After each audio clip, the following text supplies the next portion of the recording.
भगवत दर्शन कराने की सामर्थ्य है। मुक्ति तो मृत्यु के बाद भगवत दर्शन कराती है। महाराष्ट्र में भक्त हुए श्री त्रिलोचन जी,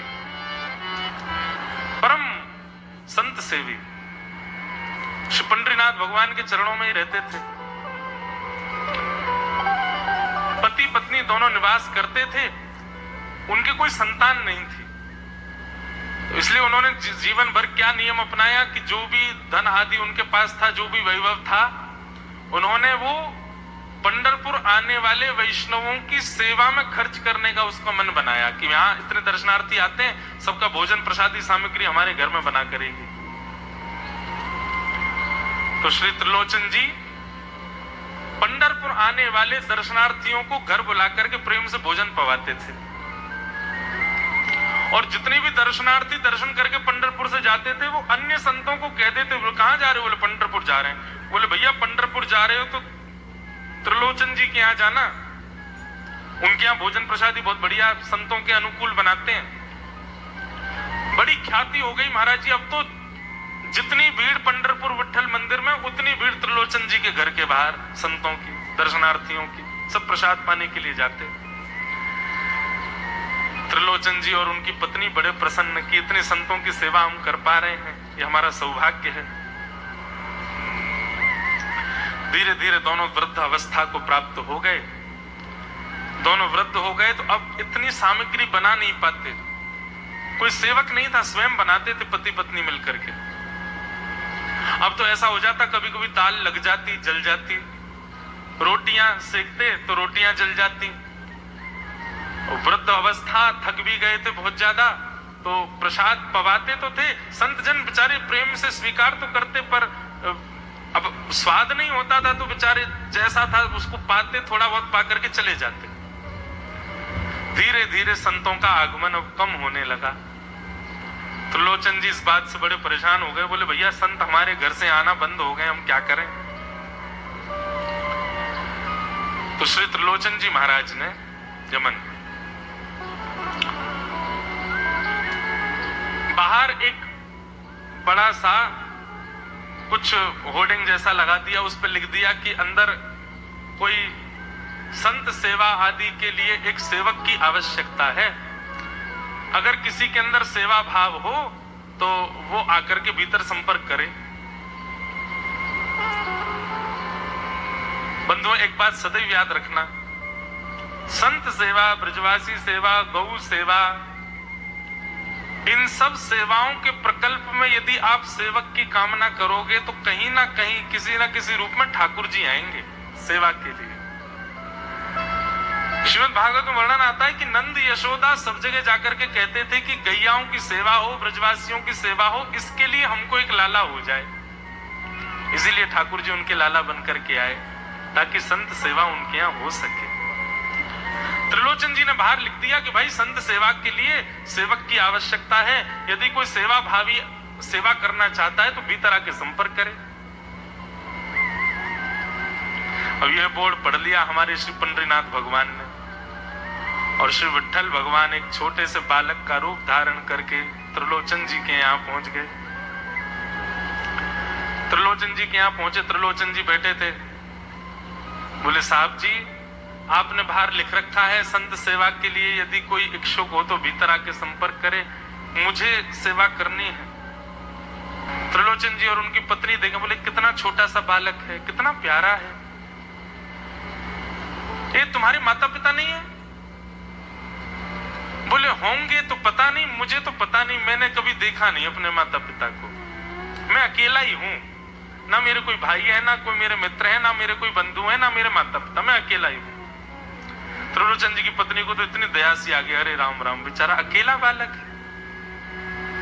अच्छा चलो ठीक है, तुम यहाँ सेवा कर लेना, लेकिन कुछ नियम है उनको सुन लो। सबसे पहले तो अपना नाम बताओ, तुम्हारा नाम क्या है? विठल भगवान ही थे, वो तो छोटे से बालक के रूप में गए थे। बोले मेरा नाम है अंतर्यामी। त्रिलोचन जी बोले नाम सुनकर के तो ऐसा लगता है जैसे सच में अंतर्यामी है क्या? अच्छा बेटा अंतर्यामी सेवा करोगे? बोले ये सेवा करना तो मेरा जन्म जन्मांतर का काम है, मैं यही तो करता हूं। संतों की सेवा करना, वैष्णवों की सेवा करना, भक्तों की रक्षा करना, ये मेरा जन्म सिद्ध अधिकार है, मैं इसी के लिए ही आता हूं। त्रिलोचन जी और उनकी पत्नी एक दूसरे का मुख देख करके बोले, नेक सा बालक है लेकिन बोलता कैसे है? ठाकुर जी तो सत्य बोल रहे थे। बोले अच्छा, सुबह एक सब्जी बनानी पड़ेगी, दाल बनानी पड़ेगी, और हमारे यहाँ लगभग 100-150 संत आते हैं, उनके हिसाब की रोटी बनानी पड़ेगी, और सब बेटा तुमको करना पड़ेगा, हम थोड़ा बहुत सहायता कर देंगे, हमसे ज्यादा बनता नहीं है, तुमको ही सब सिद्ध करना पड़ेगा। अंतर्यामी भगवान बोले बिल्कुल निश्चिंत रहो, हम खीर भी बनाएंगे, हम रबड़ी भी बनाएंगे, हम रायता भी बना दिया करेंगे, हम 2-4 सब्जी और बना दिया करेंगे। त्रिलोचन जी बोले नेक सा बालक, सब जानते हो तुम? बोले हाँ, हमको सब आता है, दुनिया का कोई काम नहीं जो हमको नहीं आता हो, और सुनिए झाड़ू पोंछा बर्तन भी कर देंगे हम। त्रिलोचन जी तो बड़े खुश हो गए, बहुत बढ़िया सेवक मिला यार, ये तो सब काम करता है। लेकिन भगवान बोले लेकिन अब हमारी शर्त सुनो। त्रिलोचन जी बोले तुम्हारी भी शर्त है? बोले हाँ। क्या शर्त है भैया? बोले हमारी पहली शर्त यह है कि हम दुनिया को बना के खिलाएंगे, लेकिन हमको आपको बना के खिलाना पड़ेगा, हम अपने हाथ का बना नहीं पाते, हम आपके हाथ का बना। और ये वास्तविकता है, ठाकुर जी पूरी दुनिया को पवाते हैं, लेकिन स्वयं भक्त के हाथ से बना ही पाते हैं। स्वयं क्या पाएंगे? तुम लोग सिद्ध करके लाओ, तुम अपने मनोभाव से बना के लाओ, हम वही पाएंगे। ठाकुर जी को कोई कमी, पूरी दुनिया में अनाज ठाकुर जी उगा रहे हैं, पूरी दुनिया में सब्जी ठाकुर जी उगा रहे हैं, पर जब स्वयं भोजन करने बैठते हैं तो कहते हैं भक्त बना के लाए, वो पाएंगे हमको। ठाकुर जी बोले हम सारे संतों को बना के पवाएंगे, लेकिन हम अपने हाथ का बना नहीं पाते, आपको हमारे लिए बनाना पड़ेगा। त्रिलोचन जी की पत्नी बोली छोटा सा बालक, इसका आधे हाथ का तो इसका पेट है, एक रोटी में झिक जाएगा ये, इसके लिए मैं बना दिया करूंगा। ठीक है लला, तो बिल्कुल चिंता मत करो, तुम्हारे लिए भोजन हम बना दिया करेंगे। हमारी एक शर्त और सुन लीजिए। बोले क्या? हम कितना भी खाएं हमको टोकना नहीं कभी कि इतना क्यों खा रहे हो। त्रिलोचन जी बोले भैया हम क्यों टोकेंगे, तुम बढ़िया 2-3 रोटी खा लिया करना। बोले 2-3 रोटी तो हमारी दाढ़ में छुप जाती है कहीं पर, हम तो प्रेम से पाते हैं। बस आप लोग ये नियम याद रखना, आप कभी ये मत कहना कि इतना क्यों खा रहे हो। और सुनिए एक बात, अगर हमारे सामने कही तो अपराध बनेगा ही, आपका नियम टूटेगा ही। किसी और से जाकर के यदि आपने कह दिया कि बहुत खाता है, क्या बताएं, तो हम उसी दिन अंतर ध्यान हो जाएंगे, उसी दिन आपका घर छोड़ के चले जाएंगे, फिर दूरते रहना सेवक। त्रिलोचन जी बोले हम क्यों कहेंगे भैया, हम तो कभी नहीं कहेंगे, हम दोनों तुमको वचन देते हैं, तुम प्रेम से रहो, सबका सेवा करो, हम कभी नहीं कहेंगे कि इतना खाता है। भगवान बोले तो ठीक है, फिर कल से सेवा शुरू। अगले दिन महाराज त्रिलोचन जी और पत्नी उठे सवेरे ब्रह्म मुहूर्त में, देखा तो महाराज भीतर ही ठाकुर जी बढ़िया अपनी कमर कस करके, सिर पर ढांटा बांध करके, मुंह पर कपड़ा लगा करके, और कढ़ाई में लिए चला रहे हैं, बना रहे हैं दाल। एक हाथ से दाल बना रहे हैं, फिर दौड़ के जाते हैं दूसरी कढ़ाई पे, वहां पर खीर बना रहे हैं, फिर कहीं जाते हैं वहां पूड़ी उछाल उछाल करके धर रहे हैं। त्रिलोचन जी और उनकी पत्नी देख रहे खड़े खड़े, अकेले ठाकुर जी सब बना रहे हैं, नेक सा बालक। 8 बजे से संतों की जमात आनी प्रारंभ हो गई, सुबह के समय हो गया। महाराज अकेले ही पत्तल लेकर के दौड़ते हैं, सारे संतों को पत्तल बांटे आते हैं, फिर अकेले ही सामग्री लेकर के जाते हैं और लेकर के सबको बांटते हैं। त्रिलोचन जी कोई सामग्री लेके जाए तो ठाकुर जी बीच में ही आ जाते हैं, बाबूजी आप जाके बैठो, मैं बांट रहा हूं ना, आप उठ के मत आओ, आप उठ के आओगे सब फैल जाएगा, मैं कर रहा हूं ना सब। अकेले ठाकुर जी, अकेले अंतर्यामी भगवान सब कर रहे थे। और त्रिलोचन जी और उनकी पत्नी बड़े प्रसन्न, जय हो विठोबा, तेने तो भैया ऐसा लगे साक्षात तुम ही आ गए हो, कितनी कृपा हो रही है, देखो कैसा सेवक मिला है हमें। भले ही संतान नहीं दी ठाकुर जी ने, लेकिन ऐसा सेवक दिया है जिससे परिपूर्ण आनंद हो गया है। संतों की भोजन प्रसादी हुई, महाराज खूब प्रेम से सब संतों को पवाया, संत भी सब वाहवाही करके गए, बोले वाह त्रिलोचन जी आपके यहाँ खूब बार पाया, लेकिन आज जैसा प्रसादी हमने कभी नहीं पाई। त्रिलोचन जी बड़े प्रसन्न। सब संत चले गए, भगवान तुरंत पोंछा लिया है, पूरे फर्श को मार्जन कर दिया, सब बिल्कुल सारी दरी वरी समेट करके रख दी, सब पत्तल आदि सबको व्यवस्थित कराए, सारे बर्तन मांज करके धर दिए, सब बिल्कुल व्यवस्थित करके और आकर के ठाकुर जी सामने बैठ गए। मैया अब सेवा हमारी तो पूर्ण हो गई, अब हमारी पेट पूजा करो, अब आप लगो रसोई में, हमारे लिए बनाओ। वो तो इतने भाव में आ गए, अरे मेरे लाला मैं अभी बना के लाती हूँ। सुंदर सुंदर सब्जी बनाई, सुंदर रोटी बनाई, सुंदर खीर बनाई, थोड़ी थोड़ी एक एक दोना, दो दोना मान लो सब्जी बनाई, दो दोना खीर बना दी, 10-5 पूड़ी बना दी, ठाकुर जी की बढ़िया थाली लगाई, थाली लगा करके सामने धर दी। अंतर्यामी भगवान बैठ गए, प्रेम से पाने लगे, बातें जाए महाराज, वो तो खाते जाए, खीर उठा करके पी जाए, सब्जी उठा के पी जाओ, और लाओ मैया भूख लगी है जल्दी लाओ। 10 की 10 पूड़ी एक बार में चट और लेकर के आई, बेचारी देती गई, 10 की पूड़ी और धरवा ली, फिर उनको भी पा गए। अब मैया ने इतनी सामग्री बनाई थी, बोल मैया भूख लगी है जल्दी जाओ, आटा मारो, फिर से सेको, बढ़िया लेके आओ सामग्री, आपसे हमने कही थी कि आपको हमको पवाना पड़ेगा। नहीं नहीं नहीं बेटा तू बिल्कुल बैठो रे। अरे भैया मुझे तो लगी नेक्स्ट सौ पेटया, कोई तो कुआ है पूरा, कितना डाल दो भरे कोई ना। महाराज आटा मारते मारते शाम हो गई, शाम तक ठाकुर जी पाते ही रहे और खूब पेट भर के पाया। महाराज एक आसन पर अखंड 4 घंटा बैठ करके भोजन किया और भोजन करने के बाद ठाकुर जी बोले ठीक है सेठ जी अब आओ, लाओ तेल ले आओ, आपकी नक मालिश कर दूं, आपकी नक सेवा कर दूं, आप थक गए होंगे। त्रिलोचन में नहीं नहीं इसकी नहीं नहीं क्यों नहीं है, तेल लेकर के उनकी मालिश भी कर दे। इस प्रकार चले। त्रिलोचन जी की पत्नी बेचारी पहले दिन तो कुछ नहीं बोली, दूसरे दिन भी कुछ नहीं बोली, तीसरे दिन उसके मन में आया, बोले ये क्या कर लिया हमने, सुबह जितना भोजन बनना चाहिए उतना तो ये अकेला ही पाता है, सुबह संतों का ये बना देता पर शाम को इसके लिए जितना बनता वो संतों के बराबर ही बैठता है पूरा। त्रिलोचन जी कहते नहीं नहीं तो तुमको याद नहीं उसने कहा था कभी कहना नहीं है ऐसा। बोले हाँ नहीं नहीं मैं ध्यान रखूंगी, नहीं कहना है। लेकिन अंतर्यामी भगवान तो खूब प्रेम से घर के सारे काम कर रहे हैं उनके। महीना 1.5 महीना बीत गया, खूब आनंद से सेवा चल रही थी। एक दिन त्रिलोचन जी की पत्नी पड़ोस में किसी के पास बैठी थी, तो पड़ोसी तो होते ही हैं सब घर के बात बोलने वाले, उन्होंने कह दी बोले कि आपके घर में तो आजकल बड़ी खुशहाली आ गई है। त्रिलोचन जी को देखा, चेहरे पे कैसा तेज आ गया, लाल लाल टमाटर जैसे गाल हो गए उनके। बोले अरे वो आया है ना अंतर्यामी सेवक हमारा, बहुत सेवा करता है, सब वही बनाता है, फिर मालिश करता है उनकी, बढ़िया बढ़िया उनके लिए जूस निकालता है, बढ़िया उनको सब भोजन पानी पवाता है, इसलिए इस वजह से त्रिलोचन जी बढ़िया। वो त्रिलोचन जी तो बढ़िया हो गए, तुम सूख गई हो, तुम इतनी पतली दुबली क्यों हो गई, मेरा दुख कौन जाने। वो सबकी सेवा करता है पर अपनी सेवा मुझसे करवाता है।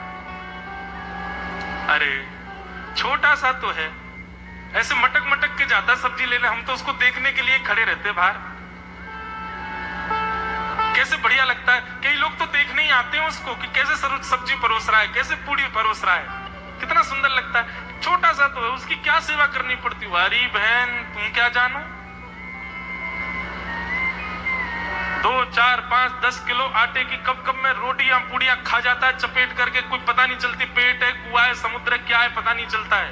इतना खाता है इतना खाता है इतना खाता है, 4 घंटे की समाधि पर बैठता है एक साथ, थाली नहीं थाल लगाना पड़ता है उसके लिए, इतना खाता है। जैसे ही कहा इतना खाता है, ठाकुर जी अंतर ध्यान हो गए। शाम का समय, त्रिलोचन जी रोज शाम होते ही बैठते थे, थोड़ी देर कुछ चर्चा आदि करते थे भक्तों की। त्रिलोचन जी ने बुलाया, अंतर्यामी, ओ बेटा अंतर्यामी कहाँ हो, जल्दी आओ, चलो शाम हो गई है, थोड़ी देर बैठे कुछ सत्संग करें कीर्तन करें। अंतर्यामी नहीं आए, पूरे घर में खोज लिया ठाकुर जी नहीं मिले, रसोई घर में खोज लिया ठाकुर जी नहीं मिले, पड़ोसियों से पूछ लिया नहीं मिले, सब्जी मंडी देख आए ठाकुर जी नहीं मिले, पूरा पंढरपुर देख लिया लेकिन ठाकुर जी नहीं मिले, सब जगह खोज लिया ठाकुर जी नहीं मिले। त्रिलोचन जी बड़े उदास हो गए, पत्नी से कहने लगे पता नहीं कहां चला गया। कहां गया होगा पता नहीं। देवी तुमने उससे ये तो नहीं कह दिया था कि इतना क्यों खाते? बोले नहीं नहीं, मैं तो कान पकड़ती हूं, मैं कभी नहीं कहती उससे। बोले किसी और से तो नहीं कहा था ना तुमने? क्योंकि उसने वचन दिया था ऐसा कहोगे तो मैं चला जाऊंगा। बोले हाँ, आज एक गलती हो गई। पड़ोसी के पास बैठी थी, उससे बात करते करते मेरे मुख से गलती से निकल गया कि अरे उसके लिए तो बहुत बनाना पड़ता है, 10 किलो आटा खा जाता है, इतना खाता है, तो निकल गया था। समझ गए? बोले ओहो, इसीलिए चला गया। उसको पता चल गया कि तुमने कह दिया है, तभी चला गया है। त्रिलोचन जी और उनकी पत्नी दोनों श्री पंडरीनाथ भगवान मंदिर के दहली पर जाकर के बैठ गए। जाकर के ठाकुर जी के आगे हाथ फैला करके कहने लगे, बोले नाथ, हे पंडरीनाथ, आपने हमको संतान नहीं दी, पुत्र नहीं दिया, पुत्री नहीं दी जीवन में। हमने कभी उसकी अपेक्षा नहीं की, हमने कभी आपसे शिकायत नहीं की कि हमको संतान क्यों नहीं दी। पर नाथ, एक सेवक हमारे जीवन में आया, और जब से वो सेवक आया, हमारे यहाँ संतों की सेवा होने लगी, हमारे यहाँ कीर्तन होने लगा, हमारे यहाँ सत्संग होने लगा, हमारे यहाँ खूब आनंद की उमंग होने लगी। उस सेवक ने हमको आपसे और प्रेम करवा दिया। ठाकुर जी, हम आज आपसे दोनों भीख मांग रहे हैं, हमें कुछ मत दीजिए, आप भी मत मिलिए हमको इस जन्म में, लेकिन हमारे उस सेवक अंतर्यामी को हमको वापस कर दीजिए भगवान। वो जहां कहीं भी हो उसको वापस भेज दो हमारे पास। ऐसा कह करके रुदन करने लगे, नेत्रों से आंसू गिरने लगे, चरणों में प्रणाम करके श्री पंडरीनाथ भगवान को रुदन करने लगे त्रिलोचन जी और उनकी पत्नी। इतने में ही स्वर सुनाई दिया, बाबूजी। अंतर्यामी का स्वर सुनते ही पीछे मुड़ करके देखा तो पीछे तो कोई दिखा नहीं। अरे इधर देखिए, पीछे कहां देख रहे हैं? वापस से पंडरीनाथ भगवान की ओर देखा तो श्री पंडरीनाथ भगवान की जगह ही अंतर्यामी बालक खड़ा हुआ है, सामने खड़े होकर के उनको आशीष दे रहा है। त्रिलोचन जी तो भाव विह्वल हो गए, बोले कैसी कृपा नाथ आपकी। बोले आप ही थे क्या? बोले तो इतनी अच्छी संत सेवा, इतनी अच्छी खीर, इतनी अच्छी पूड़ी, इतनी अच्छी सब्जी, और आपकी जो सेवा और इतने अच्छे अच्छे सत्संग कीर्तन, ये मेरे अलावा कौन कर सकता है? संतों की सेवा तो मैं ही करता हूं ना। आपने संत सेवा के लिए सेवक मांगा था, इसलिए मैं ही आपके यहाँ चल करके आ गया। और श्री त्रिलोचन जी पर अद्भुत कृपा करके भगवान ने उनको कृतार्थ किया। बोलो भक्त वत्सल भगवान की। अब ऐसी प्रीति ठाकुर जी जब निभा रहे हों तो फिर मुक्ति की कामना कौन करता है? हमें वैकुंठ में जाके ठाकुर जी को नहीं देखना है बंधुओं। हमारा उद्देश्य ये नहीं है कि हम वैकुंठ में ठाकुर जी का दर्शन करें। हम जहां हैं, जिस स्थिति में हैं, जिस अवस्था में हैं, हम ठाकुर जी को वहीं देखना चाहते हैं। हम इसी के लिए भजन कर रहे हैं, इसी के लिए भक्ति कर रहे हैं, इसी के लिए कथा कर रहे हैं कि ठाकुर जी यहीं आओ और यहीं कृपा करके हमको दर्शन प्रदान करो। बंधुओं, ऐसा समय भगवत कृपा से ही जीवन में आता है। भाग्योदयेन बहुजन्म समर्जितेन सत्संगमं च लभते पुरुषो यदा वै। अज्ञान हेतु कृतमोह मदांधकार नाशम विधाय हितदोदयते विवेक। जीवन में जैसी भी परिस्थिति आती है वो आपके कर्मानुसार आती है, पर जीवन में जब सत्संग आता है तो वो ठाकुर जी के प्रसन्नता से आता है, वो आपके कर्म के फल से नहीं मिला है आपको। जीवन में सत्संग मिले वह भी एक बार को कर्म से तब मानो कि केवल आप सत्संग में जाके बैठ गए, गुरु जी का स्थान था तो चलो हो आते हैं इस भाव से। पर सत्संग में रुचि हो। मुझे जो लोग भी आ रहे हैं, 10 लोग आ रहे हैं रोज, 5 लोग आ रहे हैं, जो भी आते हैं वो शाम को मिलते हैं, फिर बताते हैं हम कैसे कैसे कहां से आए। हम सबको एक ही बात बोल देते हैं महाराज जी अपनी तरफ से कि भाई व्यवस्था अनुकूल बस वैसी है जैसी आप स्वीकार कर लेना। बोले नहीं महाराज जी हमको तो बहुत अच्छी लग रही है, बहुत बढ़िया आनंद आ रहा है। हम अपनी तरफ से जबरदस्ती बोलते हैं पर सबको सुख मिल रहा है। तो एक तो होता है सत्संग में जाकर के उपस्थित हो जाना, वह भी आपके कर्म के फल से हो सकता है, पर सत्संग में रुचि होना। रुचि होने का मतलब कुछ नया प्राप्त हो, कुछ नवीन प्राप्त हो। व्यास जी कुछ ऐसा सुनाए जिससे हमारे चित्त के संशय निवृत्त हो। इस भाव से रुचिकर होकर के सत्संग में बैठना, ये भगवत कृपा से होता है। मैं हमेशा कहता आया हूं और हमेशा कहता रहूंगा, गायत्री पुरुषण कर लो, ये सामर्थ हमारी है ही नहीं।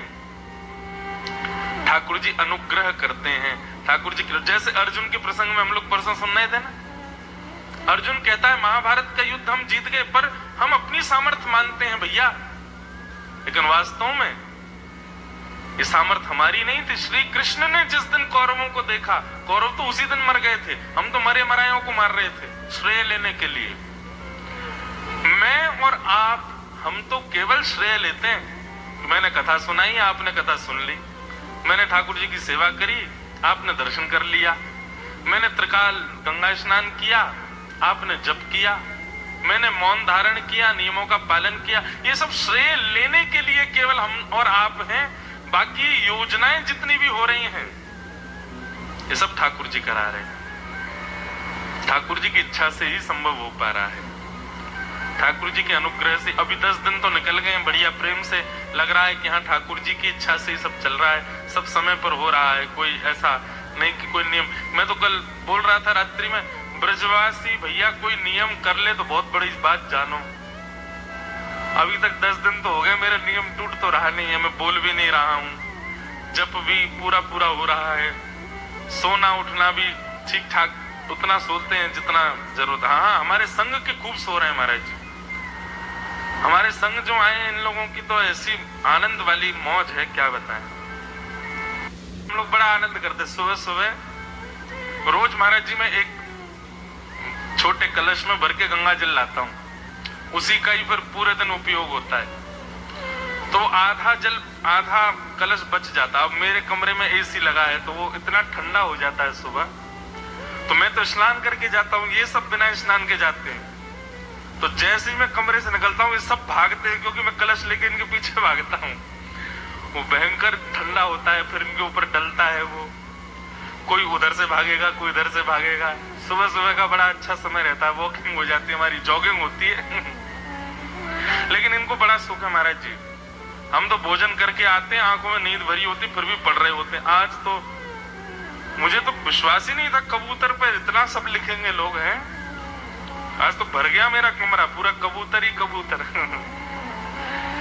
4-5 तो मैं पढ़ ही नहीं पाया, उस पे तो मैं वो कल पढ़ूंगा, लेकिन आपके इतने सारे उत्तर मिले, मैं अपना अध्ययन नहीं कर पाया, इन्हीं को ही पढ़ता रह गया। तो मैं निवेदन कर रहा था बंधुओं, यहां जो आप कर रहे हैं ना, या मैं कर रहा हूं, या हम जीवन में कभी भी भगवत संबंधी कार्य जब करते हैं, वो हमारी सामर्थ्य से परे है। हम 40 मंजिला बिल्डिंग बना सकते हैं हमारी सामर्थ्य से, हम 40,000 फीट की उड़ान भर सकते हैं हमारी सामर्थ्य से, हम समुद्र की गहराई नाप सकते हैं हमारी सामर्थ्य से, हम दुनिया की किसी भी श्रेष्ठ कर्म को कर सकते हैं हमारी सामर्थ्य से। पर भगवत सन्निधि ये हमारी सामर्थ्य का विषय नहीं है, ये भगवत अनुग्रह से ही हो सकता है। तो रोज एक बात से प्रसन्न रहा कीजिए, बाकी की बातों से भले उदास रहो, पर एक बात से सदा प्रसन्न रहा करो कि आप कृष्ण बोलते हो। कृष्ण बोलने की सामर्थ्य आपकी नहीं, कृष्ण बुलवाते हैं। आप नित्य ठाकुर जी की सेवा करते हो, आपकी सामर्थ्य नहीं, ठाकुर जी करवाते हैं। आप कथा सुनते हो, आपकी सामर्थ्य नहीं सुनने की, ठाकुर जी सुनवाते हैं। तो इन्हीं रूपों में ही सही मुझे याद तो करते हैं ठाकुर जी। मैं तो महाराज जी एक बार पूज्य श्री मलुकपीठ वाले महाराज जी, उनको मैं वो मेरे गायत्री गुरु हैं, इसलिए जहां आने से पहले मैं उनको वंदन करके आया कि महाराज जी वहां जा रहे हैं, लघु अनुष्ठान चलेगा गायत्री का। तो हमारा जन्म संस्कार पूज्य श्री मलुकपीठ वाले महाराज जी ने किया, दीक्षा गुरु पिताजी महाराज और गायत्री गुरु पूज्य श्री मलुकपीठ वाले। कल उनसे भी चर्चा की, महाराज जी समय हो तो आप भी पधारो। वो बोले ठीक है, 10 मई से पहले कोई भी एक दिन का अवकाश रहा हम आएंगे। तो पूज्य श्री मलुक पीठ वाले महाराज जी से एक बार मैं निवेदन कर रहा था कि महाराज जी, इतनी व्यस्तता बढ़ गई है कथाओं की कि एक के बाद एक, एक के बाद एक, एक के बाद एक, मैं खुद के कई गृह कार्य नहीं कर पाता, कई अपने और भी होते हैं। आजकल पॉडकास्ट के बड़े इंटरव्यू होते हैं महाराज जी, तो अभी विश्वास नहीं मानेंगे महाराज जी, 100 पेंडिंग हैं, अभी मैं उनको समय नहीं दे पा रहा हूं कि कब आऊं। तो पूज्य पिताजी महाराज को जब समय होता है तो पिताजी जाते हैं फिर करने के लिए। इतनी व्यस्तता बढ़ गई, लेकिन उससे फिर अब गृहस्थ आश्रम उसमें कैसे सब निर्वहन हो। तो हमने महाराज जी से एक दिन कही, मैंने महाराज जी इतनी व्यस्तता बढ़ गई है, कथा करने में तो सुख मिलता है, लेकिन 4 घंटे के बाद फिर ये लगता है भैया घर भी तो जाएं, थोड़ा आराम भी तो करें। इसको महाराज जी सकारात्मक रूप में हम कैसे लें? तो महाराज जी ने बहुत सुंदर उत्तर दिया। महाराज जी बोले, इंद्रेश जी इसको ऐसे लो, दुनिया के लोगों को 24 घंटे में से 10 मिनट, 15 मिनट, 1 घंटे ठाकुर जी के लिए निकालने पड़ते हैं, पर आपका तो कान पकड़ा है ठाकुर जी ने। बोले तू तो मुझे याद करे बिना रह ही ना सके, तो रोज 4 घंटा मेरी बात करनी पड़ेगी। बाकी सबको तो उनको सोचने के लिए, उनका विचार करने के लिए कोई योजना बनानी पड़ती है, पर आपके ऊपर तो ठाकुर जी बैठ गए। बोले तू रह ही ना सके, तेरो जीवन केवल मेरी चर्चा के लिए, मेरी चर्चा के परे कोई और काम को तू है ना है, तो बस मेरी चर्चा के लिए। तो इसी भाव से इसको स्वीकार करो कि नित्य ठाकुर जी याद करते हैं, तब मन प्रसन्न होगा। मैंने हाँ महाराज जी, ये तो है कि रोज 4 घंटे चर्चा होती है ठाकुर जी की, तो हर कथा में कुछ नवीन भाव प्रस्तुत हो, उसके लिए चिंतन भी होता है ठाकुर जी का। तो अनायासी हमारा तो कर्म ही बन गया है ठाकुर जी को याद करना। भक्ति भी यही है, कर्म भी यही है, जीवन भी यही बन गया है। लेकिन ये हमारी सामर्थ्य नहीं है, ये ठाकुर जी कृपा कर रहे हैं, अनुग्रह कर रहे हैं, इसीलिए हम उनको याद कर पा रहे हैं। सोचो, 1 महीने के लिए ठाकुर जी ने हमको याद किया है कि चलो दत्त धाम चलो, वहीं बैठ करके एक स्थान पर बिना सीमा उल्लंघन किए, बिना सिले हुए वस्त्र पहने 3 बार स्नान करो, तन भी पवित्र रखो, मन भी पवित्र हो, और मेरे को खूब याद करो, दिन रात याद करो, खूब आनंद हो रहा है। लेकिन एक चीज है महाराज जी, मैं अनुभव कर रहा हूं 10 दिन से, यहाँ घड़ी थोड़ी तेज चलती है। पता नहीं, कभी कभी आपको अनुभव होता होगा किसी स्थान पर भी, मुझे तो यहां हो रहा है कि यहां समय बहुत जल्दी निकलता है। सुबह स्नान करने के बाद जब मैं बैठते हैं, जब से उठते हैं, खूब प्रयास करता हूं कि थोड़ा समय मिले मुझे, लेकिन जब तक जब पूर्ण होता है पूछता हूं क्या समय हुआ, बोले 9:30 10 बज गए। मैंने कहा बड़ी जल्दी, यहाँ सूर्य तो इतनी गति से भागते हैं। 10 बजे के बाद बाल भोग करते हैं, बाल भोग करके बस थोड़ा ठाकुर जी की सेवा में जाते हैं, थोड़ा देखते हैं कैसे ठाकुर जी श्रृंगार आदि, बस आकर के कक्ष में बैठते हैं, इतने में सब आ जाते हैं। चलो स्नान के लिए हो गए 12 बज गए, 11:30 बज गए, स्नान करने जाते हैं। अब तो हमने गोदावरी मैया की सबरी गहराई नाप ली, कहाँ गहरी है, कहाँ ठीक है, कैसे क्या है, सब जगह अनुभव जैसा हो गया। स्नान करके निकलते हैं तो बस कक्ष में पहुंचते ही हमारे मंदिर जी भैया सब लोग आ जाते हैं, चलो महाराज जी प्रतीक्षा हो रही भोजन। मैंने कहा सुबह का पचा नहीं है अभी फिर वहां भोजन करते, भोजन करके कक्ष में आए नहीं कि 1:45 भागवत जी खोलता हूं, केवल 2 पन्ने पलटे नहीं कि घड़ी देखी, अरे भैया 3:30 बज गए, वो 2:30 बज गए, 2:45 बज गए, चलो कथा करने आ गए। अब यहाँ बैठे बैठे कब 6 बज जाएंगे पता ही नहीं चलेगा, फिर 6 बजे फिर ना हो, फिर रात हो जाएगी, फिर सो जाओ, फिर सुबह उठ जाओ। इतनी जल्दी समय निकल रहा है।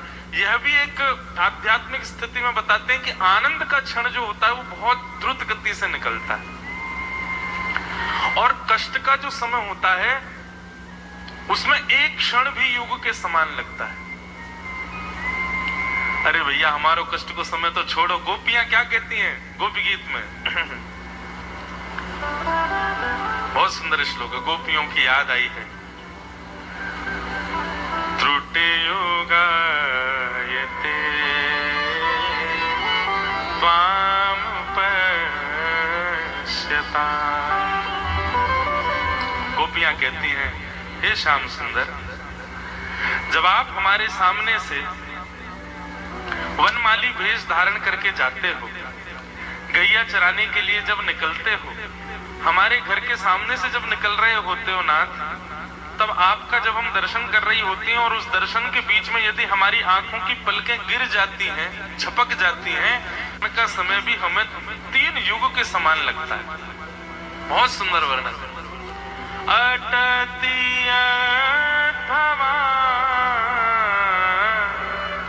नन्हि काननम त्रुटियुगायते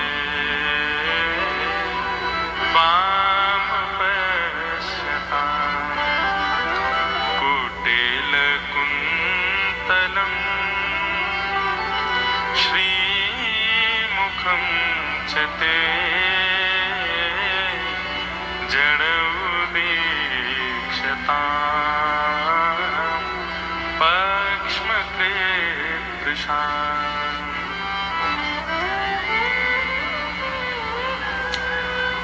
एक प्रकार से गोपियों की भाव समझना।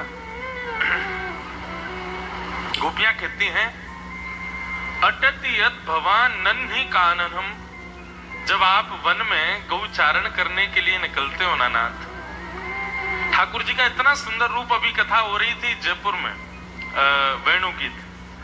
वेणुगीत में इतने सुंदर रूप का वर्णन गोपियों ने किया है। ठाकुर जी जब वन में गैया चराने जाते हैं तो कैसे जाते हैं? बोले यशोदा मैया इतने सारे आभूषण पहना दे ठाकुर जी को, ठाकुर जी सबरे आभूषण को उतार दें, और आभूषण की जगह क्या पहनते हैं? बोले गाय का दूध काटते समय उसके पीछे के पांव 2 बांधे जाते हैं, जिस रस्सी से बांधे जाते हैं उसको दोहनी कहते हैं हमारी ब्रज भाषा में। गैया कहीं लात नहीं मार दे, बर्तन फैल नहीं जाए, इसलिए उसके पीछे के 2 पांव एक रस्सी से बांधते हैं, उसको दोहनी कहते हैं। ठाकुर जी क्या करते हैं? 9 लाख गैया है नंद भवन में, तो 9 लाख गैया है तो सोचो कितनी दोहनी होंगी। ठाकुर जी सबरी दोहनी इनको इकट्ठो कर लें, कोई अपने हाथ पे, जैसे हमारे हाथ पे गुंजा माला पहना दी है, ऐसे ठाकुर जी यहाँ पे बांध लेते हैं, दूसरे हाथ पे बांध लेते हैं, अपने बाजूबंद दोहनी की बना लेते हैं, पगड़ी उतार करके सिर पर भी दोहनी बांध लेते हैं, गले में भी माला आदि नहीं, गायों के खुर से निकली हुई रज और गोबर से लिपी हुई दोहनी पहन लेते हैं गले में भी। कारी कमरी की जगह अपनी धोती के ऊपर यहाँ कस करके फेंट भी दोहनी की बांध लें। गोपियां कहती हैं ऊपर से नीचे तक ठाकुर जी के अंग अंग में गोबर और रज लगी है गैया के खुर की, और जगह जगह वो दोहनी पहनी हुई है ठाकुर जी ने।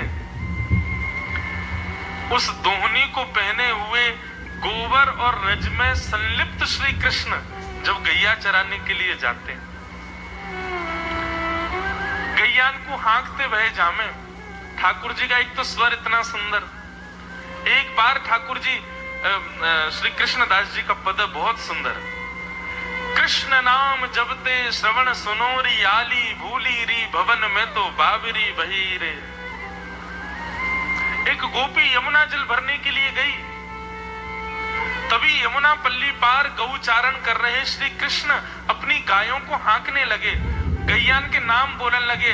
अरे धौरी गैया, अरे श्यामा गैया, कहाँ को जा रही है? अरे नंद भवन इतकुए महामत डोले। ठाकुर जी के ऐसी मधुर पुकार, ऊंचे स्वर में जब ठाकुर जी बोल रहे हैं यमुना पल्ली पार से, इस पार की गोपी ने जब वो स्वर सुना,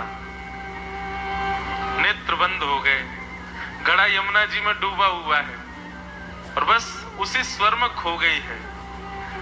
दूसरी गोपी आकर के कह रही है, अरे चल जल्दी, घड़ा भर गयो तेरो, अब कहाँ भर रही है यहाँ में? बोले अरे तेने सुनो नहीं, मदन मोहन अभी पल्ली पार थे, कैसे अपनी गैयान को हाँक रहे, कैसे चिल्ला रहे, कितनो करुण स्वर है श्री कृष्ण को। कछु ऐसा करना, ये दोबारा बोले, मेरो बार बार मन है रो इनको सुनवे को। चतुर्भुज दास जी महाराज श्री गोवर्धन वासी सांवरे तुम बिन रहो ना जाए, उस पद में कहते हैं ना, कैसे है वो पंक्ति मुझे याद नहीं आ रही। गिरी चढ़ी गाय बुलाए, रसिक रसीली बोलनी, गिरी चढ़ी गाय बुलाए। कैसी बोलनी है ठाकुर जी? बोले रसिक रसीली बोलनी, और गिरिराज के ऊपर चढ़ करके ठाकुर जी ऐसे हाथ रख के अपनी गैयाओं को टेर देते हैं, बोले शाम है गई चलो नंद भवन को। वो स्वर ही इतना करुण होता है ठाकुर जी का कि गोपियां निहाल हो जाती हैं। ऐसे श्याम सुंदर जब वनमाली वेश धारण करके गोपियों के घर के बाहर से निकलते हैं, गोपियां कहती हैं उस समय श्याम सुंदर जब उपस्थित होते हैं और चल करके वन की ओर जा रहे होते हैं, यदि उस क्षण में हमारी आंखों की पलकें झपक जाती हैं, नीचे को आ जाती हैं, बंधुओं 1 सेकंड भी ज्यादा होता है, पलकें झपक करके खुलने में 1 सेकंड भी नहीं लगता, 1 क्षण का भी आधा समय होता है वो। लेकिन गोपियां कहती हैं वो 1 क्षण से भी आधा समय का लिए जो पलकें झपकी हैं वो भी हमें कैसी लगती हैं कृष्ण दर्शन के समय पर। त्रुटि युगायते त्वाम पश्यता, वो 1 क्षण के लिए पलकी हुई झलकें अब हमारी झपकी हुई पलकें ऐसी लगती मानो जैसे 3 युग बीत गए। त्रुटि युगायते त्वाम पश्यता। और तो और फिर अगले श्लोक में क्या कहते, जड़ उदीक्षताम। ब्रह्मा जी से कहती हैं अरे विधाता तू तो जड़ है, किसने तुझको ब्रह्मा बना दिया? विधाता जी बोले क्यों भाई मैं जड़ क्यों हूं? बोले क्योंकि तूने आंखें तो बनाई लेकिन इन आंखों में पलकें क्यों बनाई? क्या तुझे पता नहीं था श्याम सुंदर हमको दिखने वाले हैं? उनको देखने में कितना बड़ा व्यवधान बनती हैं ये पलकें, तूने क्यों बनाई ये पलकें?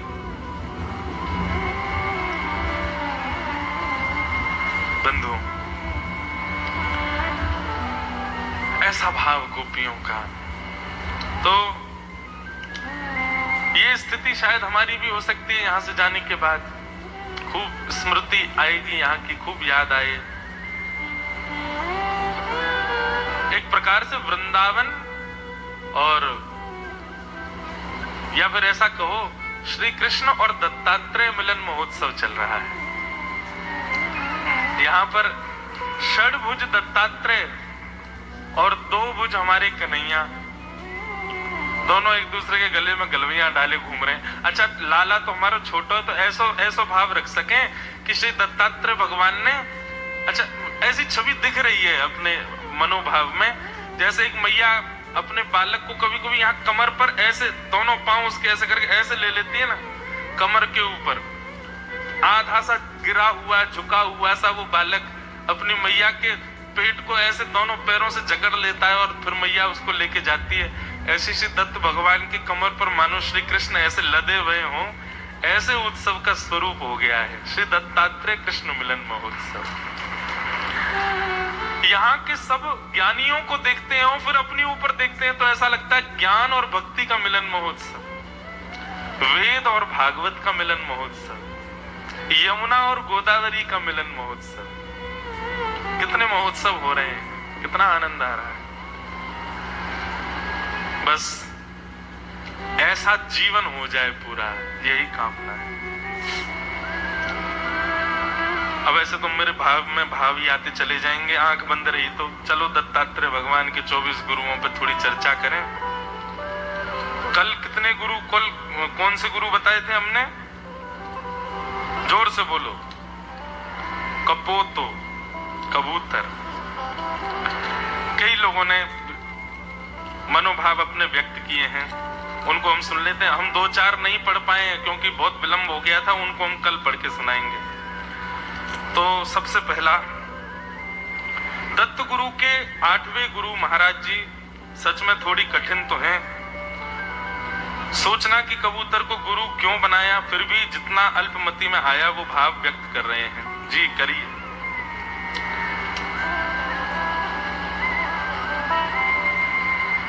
सबसे पहली बात तो ग्रह तारे मनुष्य ही नहीं बल्कि पक्षी आपको सीख देते हैं, देने के समान सामना रखते हैं। अच्छी बात है, सबसे सीख मिलती है। संसार में कोई भी ऐसा नहीं है जो गुरु ना हो। इन्होंने जो लिखा है उस पर मैंने थोड़ा चिन्ह किया है। कल जो आपने कथा सुनाई उससे एक चीज समझ में आई कि तत्काल निर्णय ना लें, कोई दूसरा रास्ता ढूंढना चाहिए। कल हमने जो कथा सुनाई थी उसमें क्या था कि कबूतर के बच्चों को जब एक भेलिया पकड़ के ले गया शिकारी, तो मादा कबूतर भी उसमें प्रवेश कर गई, फिर सबको देख कबूतर भी। तो इनका ये कहना है कि हमने कबूतर से ये भी सीखा कि भाई सावधान रहो। कैसे सावधान रहो? कोई भी परिस्थिति आ जाए तत्काल निर्णय मत लो, जैसे इन लोगों ने लिया था, अच्छी बात है, तत्काल निर्णय नहीं लेना चाहिए, दूसरा रास्ता सोचना चाहिए। दूसरा भाव इनका है, कबूतर उड़ान लेने की क्षमता रखते हुए भी जमीन पर भी चलता है। ये भी अच्छा भाव है। जहां तक गहराई पहुंची बुद्धि की, कुछ निकाल के तो लाए कबूतर का भी। उसके पास में पंख हैं, ठाकुर जी ने उड़ने की क्षमता दी है। वो चाहे तो आकाश में ही रम सकता है, लेकिन फिर भी वो चलता है, पृथ्वी पर आता है, अपने पैरों पर रहता है। इनका भाव ये बहुत सुंदर लगा कि व्यक्ति को कितनी भी ऊंचाइयां प्राप्त हो जाएं, पर पैर सदैव जमीन पर रखे रहने चाहिए, डाउन टू अर्थ बने रहो। कोई नहीं तो कुछ तो है कि कुछ तो निकाला कबूतर में से, ये बहुत अच्छी बात है। तो कबूतर से हमने क्या सीखा कि उसके पास पंख हैं, फिर भी वो जमीन पर रहता है, चलता है, पृथ्वी का त्याग नहीं करता। लेने की क्षमता रखते हुए भी जमीन पर भी चलता है। तो मनुष्य ने ये संतुलन कैसे बनाए रखें, ये सीख लेनी चाहिए कबूतर से।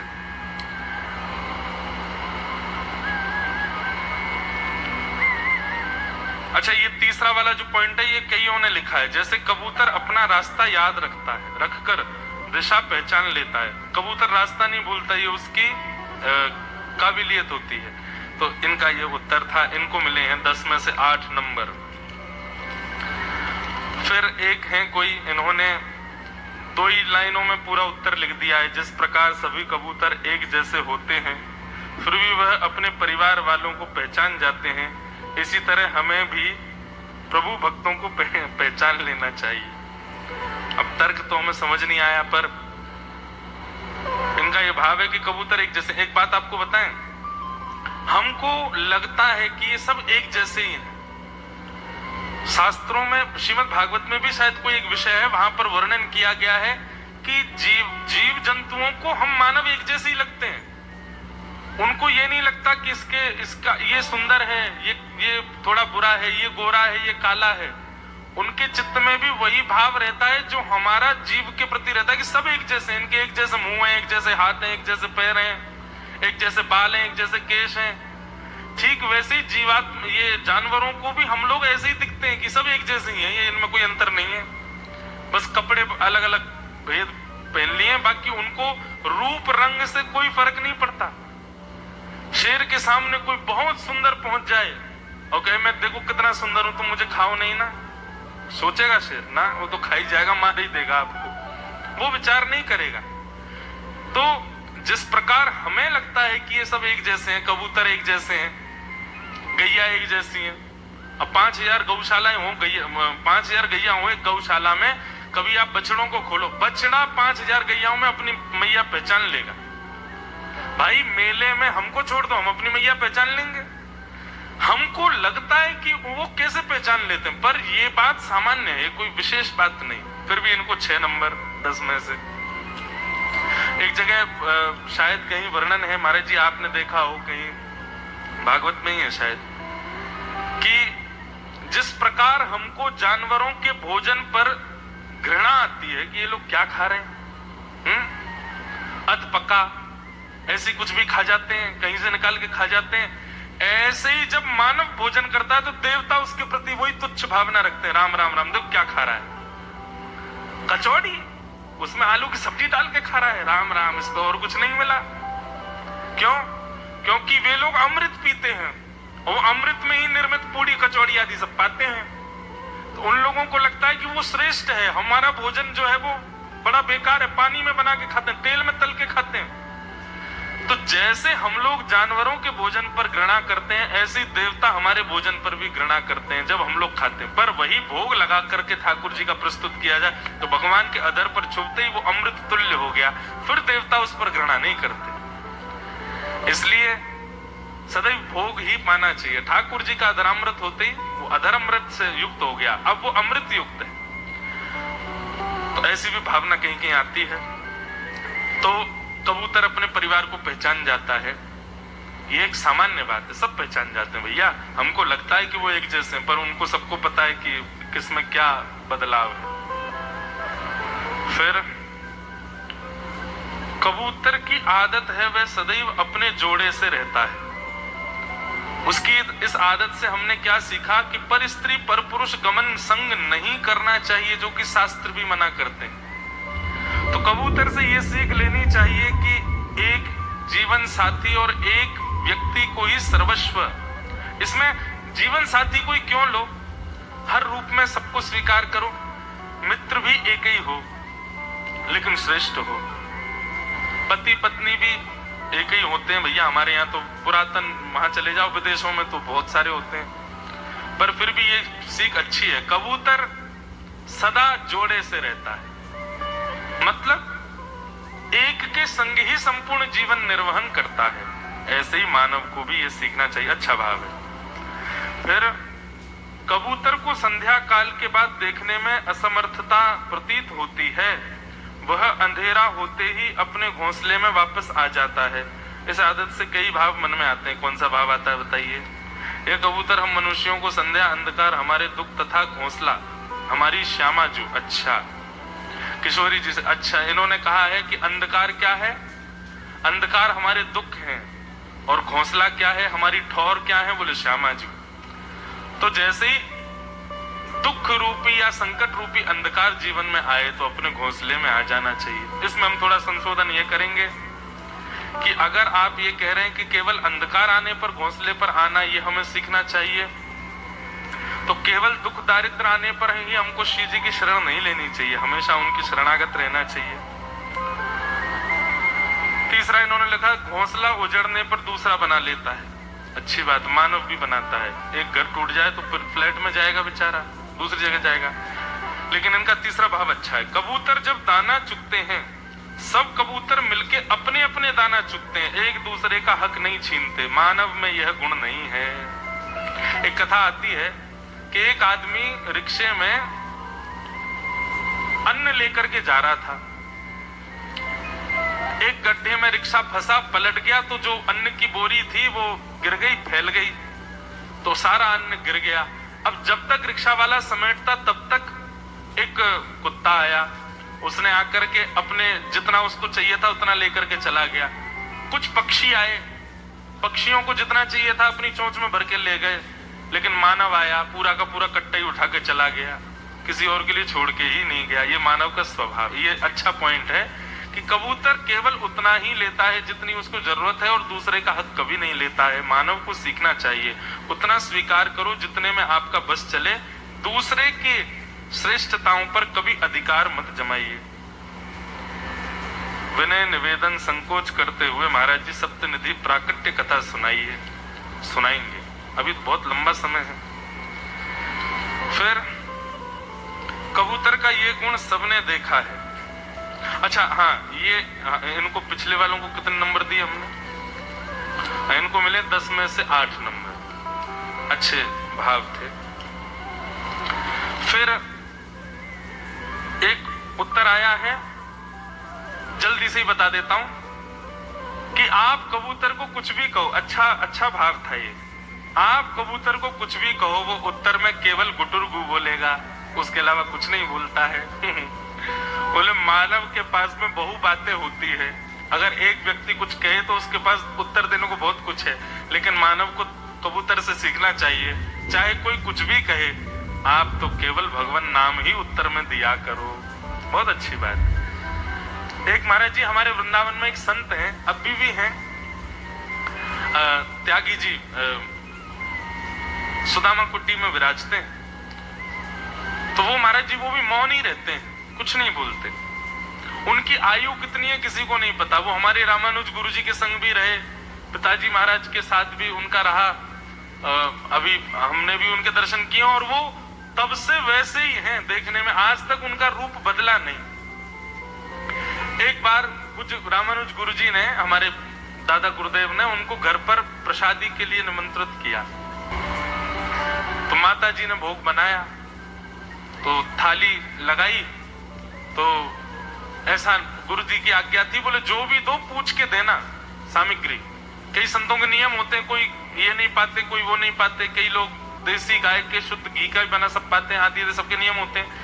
तो माता जी पूछे उनसे, बाबा आलू की सब्जी, तो वे कहें कि अपने राम को नहीं भाता, आलू की सब्जी नहीं दी। बोले भिंडी की सब्जी, बोले अपने राम को नहीं भाता।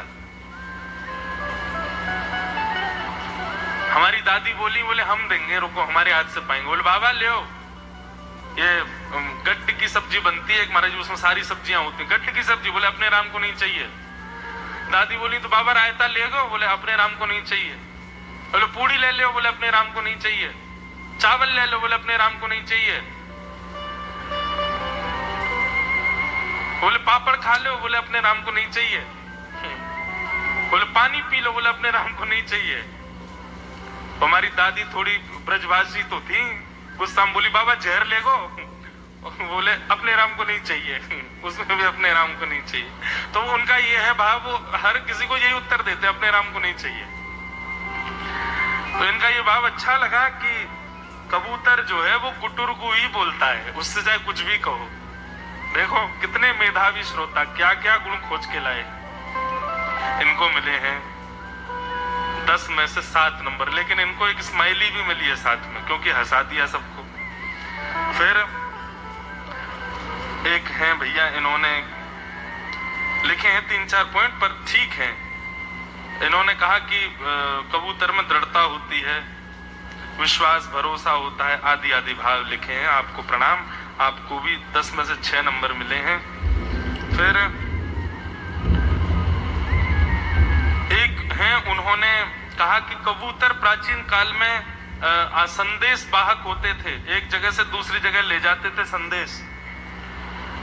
क्यों? क्योंकि जैसे आज जीपीएस सिस्टम होता है, ऐसे ही कबूतर के भीतर भी एक भगवान के द्वारा प्रदत्त जीपीएस सिस्टम है। बोले क्या? वो मार्ग याद रखता है। लेकिन इसमें मेरे को एक बात थोड़ी सी जब मैं पढ़ रहा था तो मन में आई कि कबूतर को वो मार्ग पता होगा जहां वो गया होगा। अब हमको संदेश जहां भेजना, वो मार्ग उसको कैसे पता? अब मुझे संदेश भेजना बंबई में, बंबई तो बहुत बड़ा है, बंबई में कहां भेजना है, ये कबूतर को कैसे पता? कबूतर को वो मार्ग पता होगा जहां वो गया होगा, पर कैसे चलता था? पर फिर भी इन्होंने अच्छा भाव, एक नया ज्ञान ही दिया कि कबूतर के अंदर जीपीएस सिस्टम होता है, इसीलिए वो संदेश वाहक होता है, वो शांति दूत होता है, एक दूसरों का परिचय, एक दूसरों का भाव एक दूसरों तक पहुंचाता है, दिशा से भटकता नहीं है कबूतर की, ये खास बात है, अच्छी बात है। ऐसी मानव को भी नहीं भटकना चाहिए। 10 में से 7 नंबर इनको भी। और फिर ये एक यहाँ के विद्यार्थी हैं स्वानंद, इन्होंने उत्तर दिया है, जैसे कबूतर आसक्ति नहीं छोड़ता वैसे ही हम भी तो करते हैं। हम भी संसार में आसक्त रहते हैं, भगवान का नाम कभी नहीं गाते। संसार में पड़े रहेंगे तो ये संसार हमको कुछ नहीं देगा, केवल कष्ट प्रदान करेगा। इसलिए हमें कबूतर से सीखना चाहिए, आसक्ति का त्याग करके, आसक्ति करनी ही है तो भगवान नाम में करें। आसक्ति का दोष जो चित्त में है उसको गुण बना लें, भगवान के लिए उसको अर्पित करें, तो वही आसक्ति गुण बन जाएगा, भगवत धाम की प्राप्ति होगी। बहुत अच्छा उत्तर। इनको 10 में से 8 नंबर मिले हैं। फिर उसके बाद कपूतों से हमें शांत का स्वभाव सीखना चाहिए। चलो सीखेंगे। जैसे शासन कपूत के परिवार को खा जाता है, इन्होंने उत्तर दिया है। अब जो भी भाव है, इनको भी 6 नंबर मिले हैं। इस प्रकार ये भैया सबके हैं। कल के पत्र सबको बंटवा दिए थे, आज के भी आप लोग अपने सब ले जाइएगा। और बहुत अच्छे उत्तर, सबके लिए ताली बजाओ एक बार। और जो 2-3 रह गए उनके उत्तर हम कल सुना देंगे, उनके हम पढ़ नहीं पाए। अब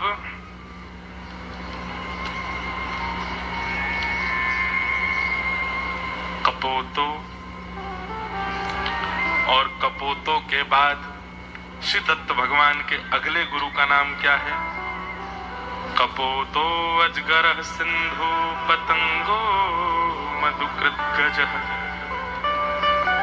कबूतर के बाद अगले गुरु राजा यदु को श्री दत्तात्रेय भगवान बताते हैं, मेरे अगले गुरु का नाम है अजगर। क्या नाम है? अजगर, सर्प। बोले अजगर को गुरु बना करके आपने क्या सीखा भगवान? अब कल अजगर के गुण खोद के लाना, कबूतर के तो ले आए आप, अब अजगर के कैसे लाओगे? उसके तो पास भी नहीं गए होंगे, उसको तो रोज देखा भी नहीं होगा आपने, अब उसके गुण निकाल के लाइएगा। अजगर से मैंने क्या सीखा कि अजगर कभी अपने आहार के लिए प्रबंध नहीं करता। अजगर का स्वरूप होता है कि अजगर चलता रहता है, अजगर आराम करता रहेगा, यदि आहार उसके सामने प्रस्तुत हो जाए तो ही पाएगा। जैसे शेर प्रबंध करता, प्रबंध मतलब उसकी व्यवस्था करना, मानव व्यवस्था करता है, शेर व्यवस्था करता है, हिरण व्यवस्था करता है, आदि आदि। इसका मतलब ये नहीं कि आपसे हम ये कह रहे हैं कि सब्जी मंडी जाना बंद कर दो, सब्जी लाना बंद कर दो, आटा दाल चावल घर में मत लाओ, ठाकुर जी कृपा करेंगे अपने आप ही ऊपर से बरस जाएगा घर में, ऐसा नहीं है। यहां कहने का भाव ये है कि उपस्थित भोग को भोगिए, जो भोग आपके लिए उपस्थित नहीं है, अनुपस्थित भोग की योजनाएं मत बनाइए।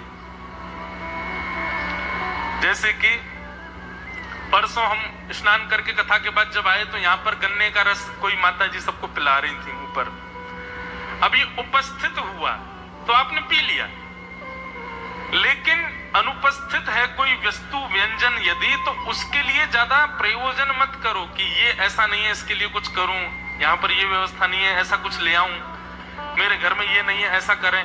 जितने में आपका सुख समृद्धि और भाव चल जाए उतने में ही प्रसन्न रहो। सीधी बात यह है कि परिस्थिति कैसी भी हो उसको स्वीकार करो, उससे अतिरिक्त की इच्छा मत रखो। ये हमने अजगर से सीखा है।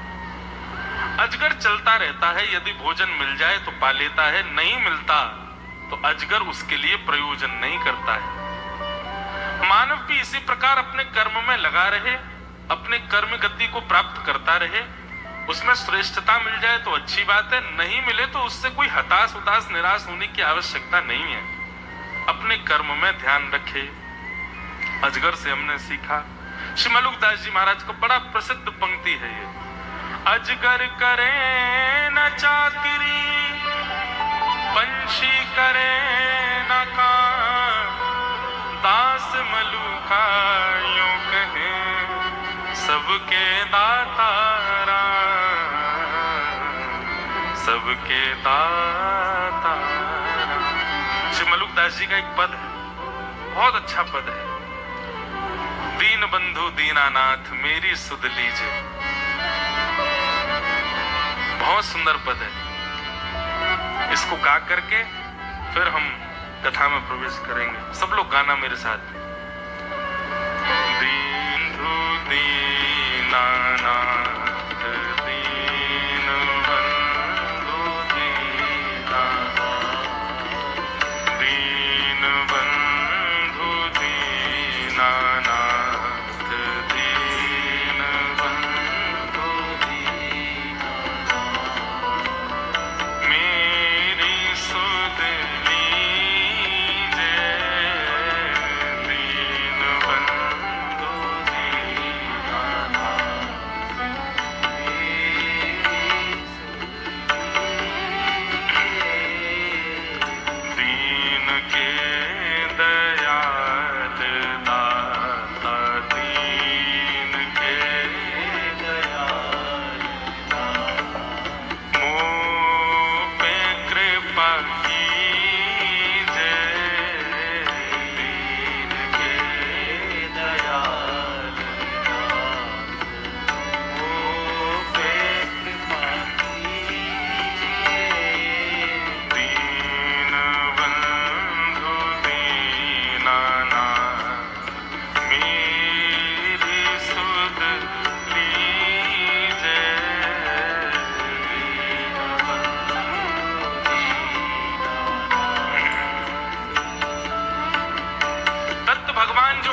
गुण देख रहे हैं वो सारे गुण इस पंक्ति में लिखे हुए हैं। और ये वास्तविकता है, हम इस वास्तविकता को स्वीकार नहीं करते।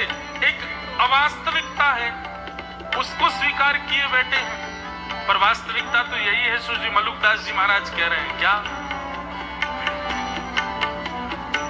भाई ना